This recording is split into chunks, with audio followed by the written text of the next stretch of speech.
Sir আপনি শুধু একজন প্রধান উপদেষ্টা না, আপনি একজন নোবেল বিজয়ী এবং এক বিশ্ব বরেণ্য ব্যক্তিত্ব। আপনি কি মনে করেন যে এই জাতি কি সারা পৃথিবীতে যে জাতির ভাবমূর্তি পূর্ণ হয়েছে, জাতি কি মাথা উঁচু করে দাঁড়াতে পারবে কিনা? যেটা আমি সবসময় বলে আসছি, আবারও বলি, এই জাতির সম্ভাবনা অসীম। এই জাতির যে তরুণ সম্প্রদায়, তার যে সৃজনশীলতা, তার যে উদ্যম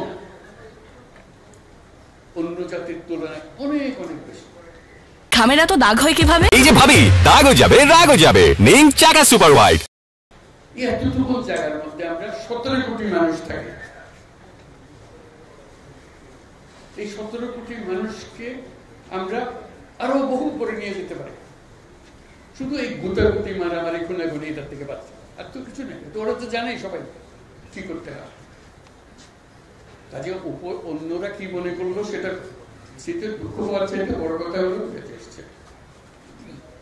বড় কথা হলো যে আমরা নিজেদেরকে কি দেখতে চাই, আমাদের স্বপ্নটা কি, আমাদের স্বপ্ন আমরা বাস্তবায়ন করবো। এবং আমাদের স্বপ্ন বাস্তব, আমাদের যে স্বপ্ন, আমাদের যে ক্ষমতা, এটা যদি আমরা করি, পৃথিবীর মানুষ এমনি ভাবাতে।